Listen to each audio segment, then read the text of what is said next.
Also, when you put it, when you do these, write her name, your name at the top and the date, and then put person presenting, so I don't get mixed up when I'm trying to grade them.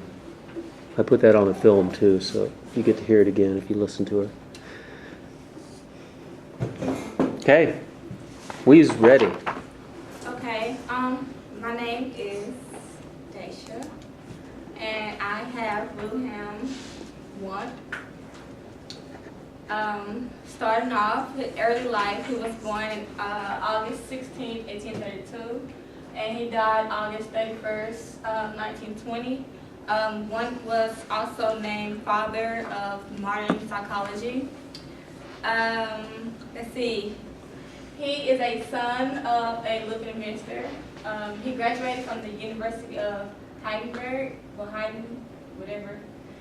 He also attended the University of Tübingen and the University of Berlin. He got a degree in medicine. A few years later, after he got his degree, he studied with Jonas Miller and later with psychiatrist Herman von Hummus, whatever his last name is. They both influenced experimental psychology, which I'll talk about later. And then he, after a couple of years of their experimenting, he took a position at the University of how do you say that? Leipzig? Yeah, Leipzig. That's where he went. Well, that's where he took his position at. Let's see, his contributions. He contributed to the theory of sense perception, which somebody else actually finished the rest of it. He just kind of contributed with them. He wrote the Principles of Psychological Psychology in 1874, which helped publish procedures in psychological research. This book is still a good piece of work that we actually use today. And it also has been named the most influential work in history of psychology. After taking that position, he founded the first psychology lab in Germany of the two that existed in 1879. There's another one that existed in America. A lot of people were pretty doubtful about him coming up with the first lab because there's another guy named James Williams, I believe. He founded a psychology lab before then, but the difference between their labs was that James Williams' lab was used for teaching and demonstrating. As for Wundt, his lab was used for original research and experimenting. He established the Psychology Journal of Philosophical Studies.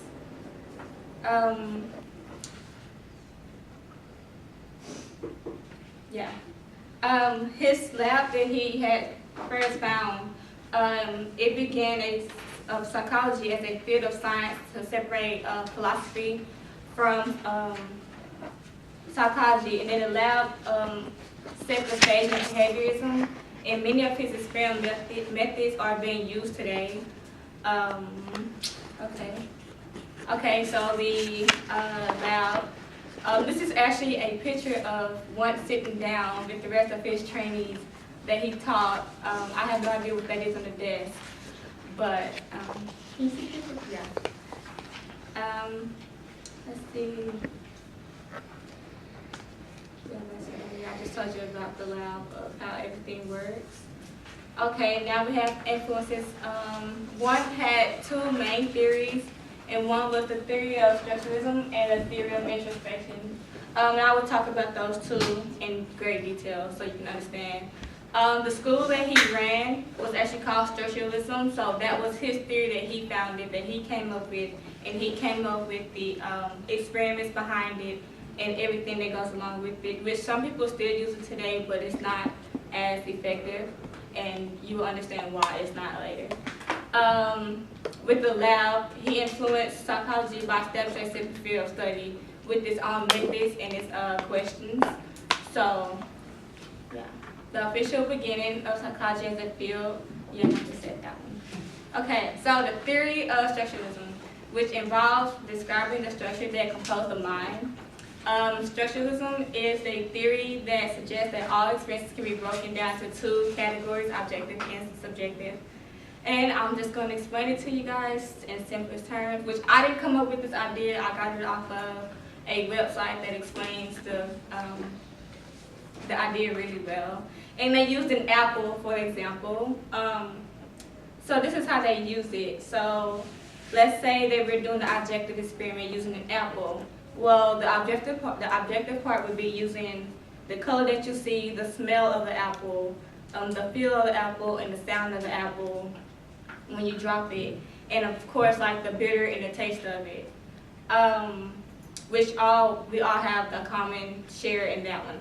And then the other experience would be the subjective experience, which that one would be more of how you associate that apple, where did you get the apple from, what uniqueness does it have between each and every one of us.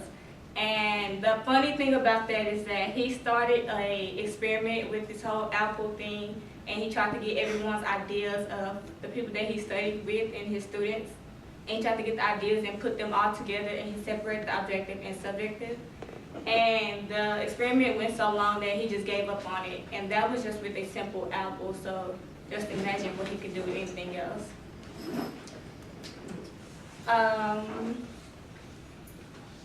Let's see, in order to use research and do experiments on such thing as an apple, that with research you can't just say an apple is an apple. It has to be more to it, which is why he came up with the structuralism.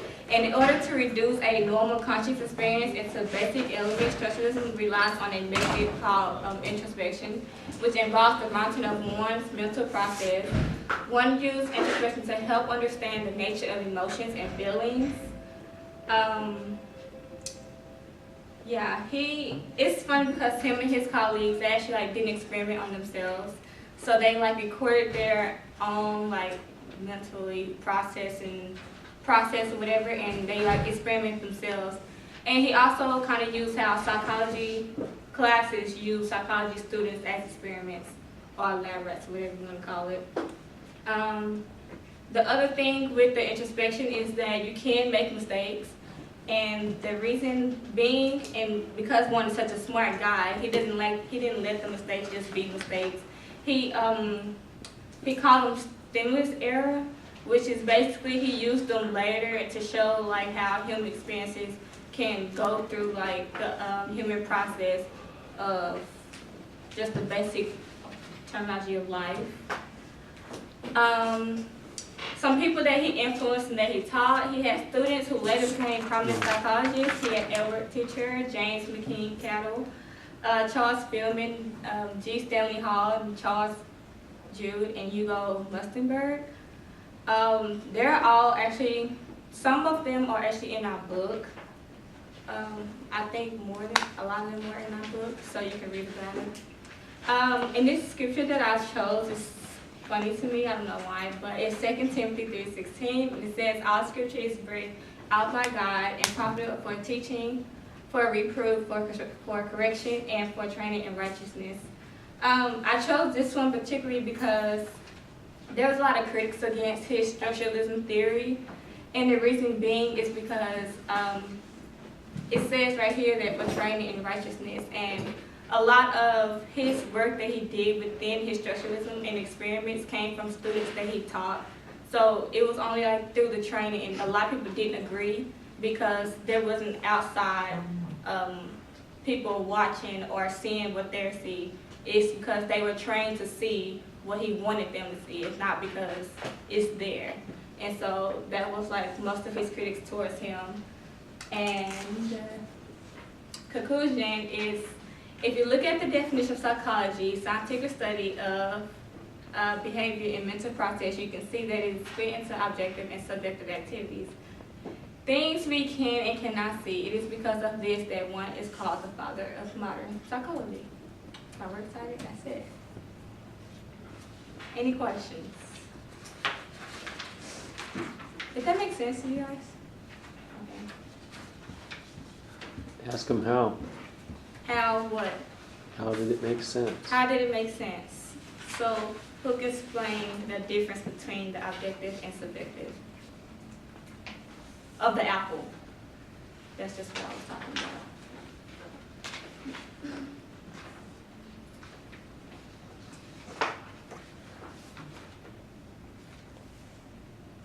Libby. I'll just start at the front. I actually had a question about that because I wasn't sure about You wasn't sure about what? Like the difference About between them? I didn't understand. Well, it's like, okay, the objective experience would be like, how does the apple feel, and how does it look, how does it smell? Like the simple things that we always have in common with an apple. Well, if you bite into an apple, that's different for you than if I bite into an apple. Like if someone has braces, it's different for them if they bite into an apple. So that becomes the subject of the structuralism part, if that makes sense. Yeah. So it's like, if I have a bad experience with an apple, like, oh, my boyfriend gave